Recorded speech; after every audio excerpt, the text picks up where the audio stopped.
Oh God, I'm standing in front of the original, the Attic vintage clothing store.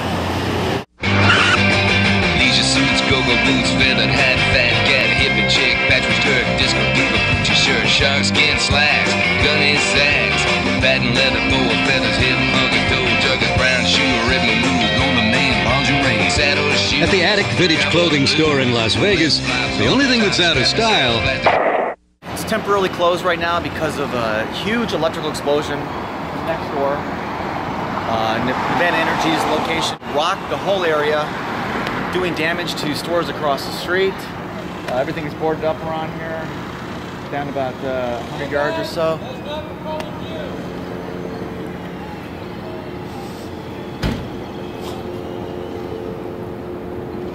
Don't videotape me. What's not for public use? What are you talking about? I'm talking to you.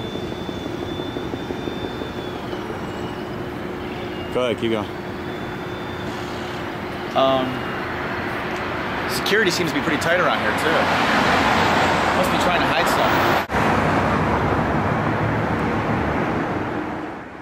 something. This gray looking structure was, and I believe still is, a Nevada Energy electrical substation.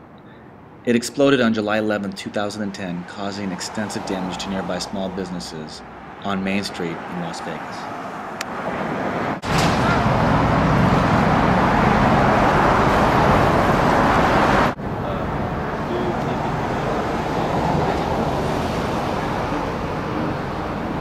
Sir, you need to move. You can't be filmed. What? It's private property, sir. I'm just walking down the street. This is still private property, and this is our building. Okay, am I allowed to walk down the sidewalk? You're allowed to walk down the sidewalk, that's fine. Okay, thank you.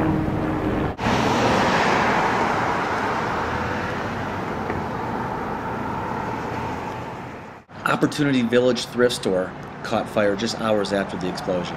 And on July 23rd, Las Vegas Fire and Rescue spokesperson Tim Szymanski announced that the fire was accidental in nature, but the cause is unknown.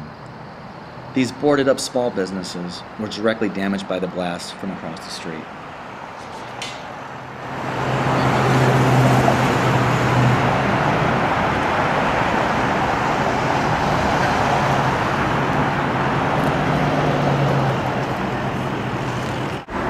July 11th, 2010, Nevada Power, which owns the property next to my building, had a transformer explosion at 6:30 in the morning, which pretty much caused damage to about 6 or 7 businesses right in the near vicinity of the explosion. Up to today is November 16th, and up to today, if you look around, everything still looks the same as it basically did the day after the explosion. Nevada Power has never come out to say, hey guys, sorry, how can we help to put you back together again, or anything like that. We've just been left to ourselves to fend for ourselves.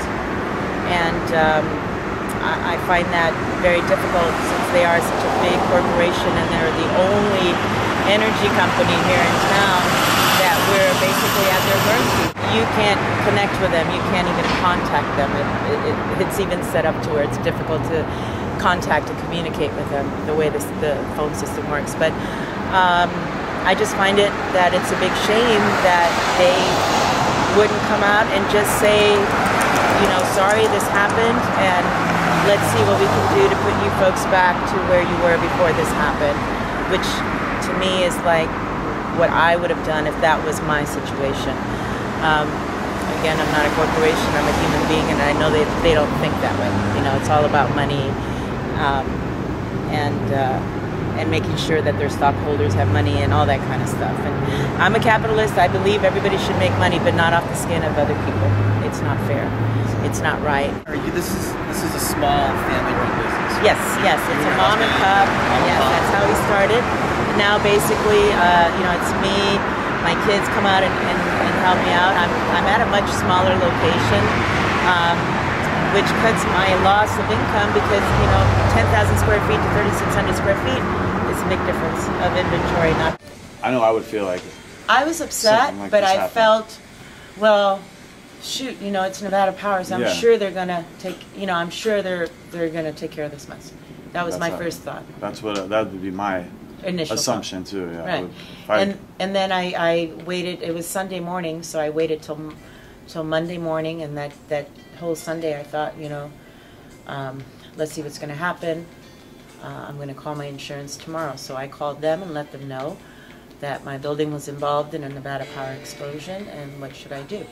And they said, well, we need to open a claim, and that's what we did. We opened a claim to start doing what we had to do for the building. Now, I know that my insurance company will subrogate it and go after Nevada Power to later on collect what they paid me. Yeah.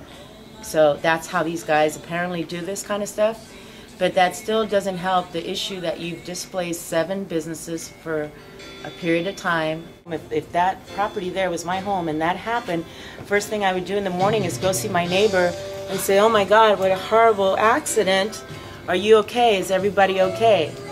Here's my insurance people. Call them right away, and I have insurance, so they're going to get you ready. They're going to get you back to whatever happened. Thank God there was no death. Thank God there was no bigger issue. The boom was so big that, as you can see, it goes down a couple blocks. You can see things are boarded up. That I believe what happened was it shook the underground Southwest gas lines, probably snapped them, cracked them, caused the leak, and then approximately 8 hours later, Opportunity Village burnt down. To this day, 4.5 months later, the fire department still hasn't, through their investigation, come up with an answer to what happened that day and what caused it that day. It almost kind of seems like they don't want to give an answer either. I would think that the fire department, they're able to forensic everything and figure stuff out. Why is this so difficult to figure out? Have they stopped the investigation? Yes, they told me that the city is out of money and that they won't be furthering the investigation. The investigation now is in the hands of Nevada Power. What was the last thing that they told me. Does the fire department care more about Wall Street than Main Street? Even a local fire department? I mean, that would be ridiculous if that's the case. So what's going on today? Right? It's about 4 months after the explosion, 4.5 months after the explosion, and you have engineers here who can determine if this is a total demolition or it can be fixed. Or if it's a repair. Yeah, it's been 4.5 months since the blast, and we've had engineers out here addressing questions and concerns about the safety of the building from the explosion. So it just takes a while. They have to demo things to be able to look inside and make sure that the skeleton is good and that the building is safe. So today's a very important day because today they're going to decide whether this building can be fixed or if it's going to come down. And if it comes down, then that's a horrible thing that can happen, because basically I won't have my building anymore. It'll come down and I'll just have an empty lot, and that's the end of that. Let's say today they decided this building is not up to code. It needs to be and I lose this building. I am in the hole probably $1.5 million.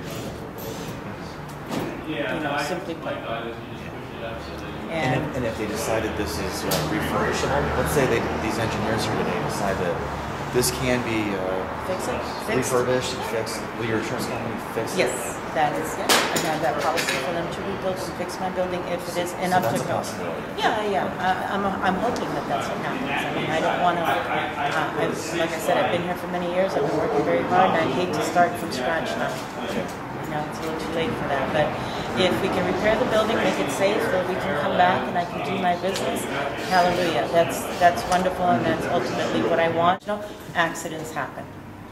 But they did cause the accident. But they did cause the accident. And they have the means to repair the damage done. Exactly. And if they don't have the means, they buy insurance, and they have insurance to repair those things, as if we did. If I crashed your car and I damaged your car, it would be your my insurance will take care of you. Yeah.